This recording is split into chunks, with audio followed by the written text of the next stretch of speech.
Hi, it's Mike with AskTractorMike.com. This is Kenny, and Kenny and I are old friends. I've worked with Kenny trying to sell Kenny equipment. I've worked for Kenny. He's the corporate sales manager at S&H Farm Supply, the dealership I used to work at. And I brought Kenny into today's video because we are in a crazy market right now. And the folks that are shopping for tractors are finding that inventory is not very good. And getting what they need, if they're looking for implements or they're looking for a UTV or a trailer or anything, a lot of stuff is unavailable. And people are like, what's going on? And it's all related to COVID. Yes. And Kenny, I wanted to pick his brain because when I was in the dealership world, I kind of felt like I had my finger on the pulse of what was going on, and I'm out now. Kenny's in it. He's also president of the board of directors of Farm Credit Services of Missouri, FCS Financial. And so he's really uniquely in tune with what's going on in the market. So Kenny, what's going on? Well, the market's crazy, Mike. I mean, I don't know how else to say it other than it's, if it's outdoors, it has an engine, and you do some type of outdoor activity with it, the market has just simply exploded. And some of the equipment intelligence numbers that they put out showed that 40 horsepower and down tractor market is 240% of what's projected.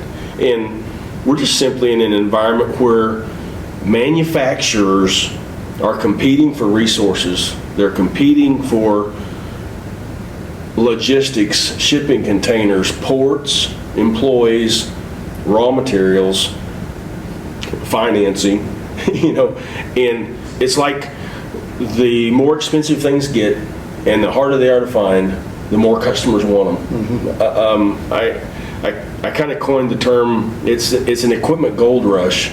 It's like we got to buy it before there aren't any more. And I know it's not that, but that's the way it feels from a dealership perspective. We have a urban to rural migration going on that's very, very real. And that's, you see it in rural land values, you see it in equipment pricing, you see it in pickup trucks, used equipment. It's impacted all of those areas. My viewers, I've heard from more people that are frustrated. Salesmen won't get out of the chair to wait on me, and I did a video about this earlier. How frustrating is it when you're a salesperson, your job is to sell equipment, and you can't get the equipment that the customer wants?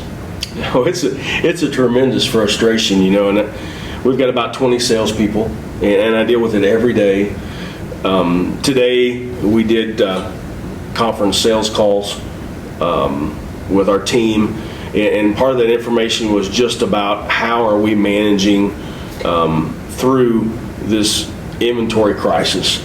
And so we've assigned individuals within our executive team to different brands, and it's their responsibility to work with that brand and try to get a trickle of equipment out. It's kind of like if you're camping in the winter and you have to have a fire, and you'd like to have a really big bonfire, but you only have a certain amount of wood, and so you're really disciplining yourself to just keep kind of feeding that fire. You can get up close to it and stay warm, but you can't have it the way you want it. And that's kind of the way our equipment business today. While we were on the call today, one of our manufacturers emailed us and said, "Hey, we've allocated 14 of the orders that you placed last October. We're going to ship those this week." And that was like the most exciting news that our sales staff could give. They're going to be 14 tractors. Now, we'll sell those in about 4 days, but at least they'll have some tractors. We always have taught salespeople, manufacturers are out there, they're going to, you sell this one, they're going to ship you another one. And they want to, they really want to, they just can't. Because if you went and looked for a refrigerator or a dishwasher or a new pickup, you've experienced the same thing. We've just got a consumption bulge that has just wiped out manufacturing capacity. And they're running at full capacity, they're adding capacity, but they can't add it fast enough. When will this end? You got any idea? I don't know that anybody does. It's not that you didn't order. You could order it as many as you want. It's what you're going to get on the ground to sell. Right. I thought we would probably start to see some moderation sometime in Q1, but we haven't seen that.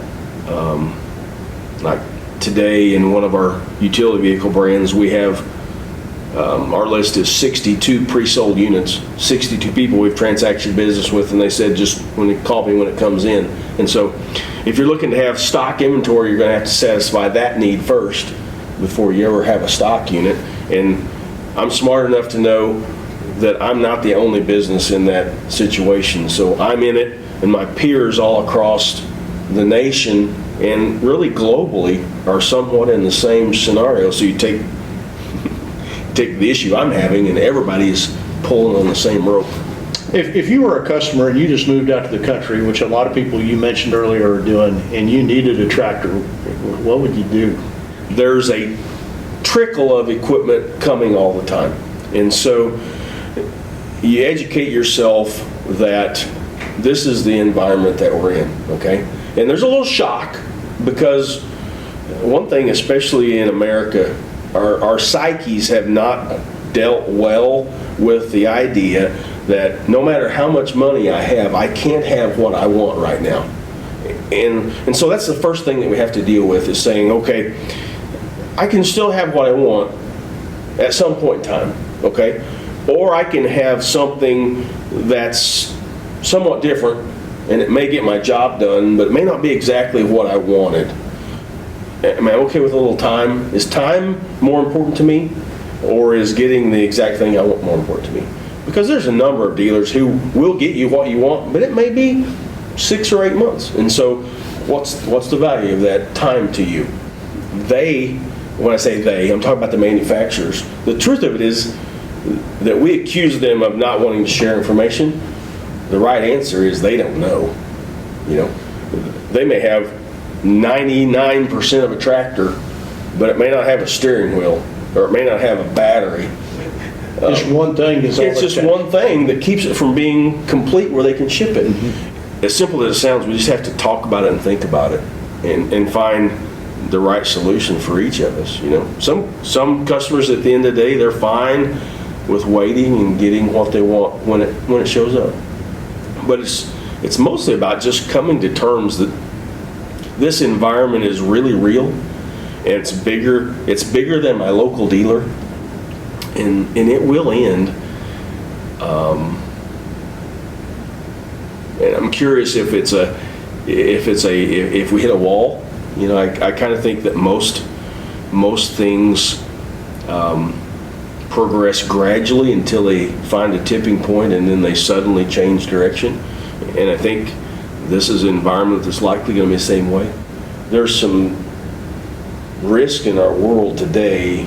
If I was to burn a combine or have a tornado go through my homestead and tear up a lot of equipment and buildings, it might be some time before I can replace any of that stuff and operate, because the big three, New Holland, Case Deer, their cash crop equipment potential to build is sold out into 2022. So there's no new equipment available for purchase to someone who hasn't already signed up for it. So there's some challenges that we got to get through 2021.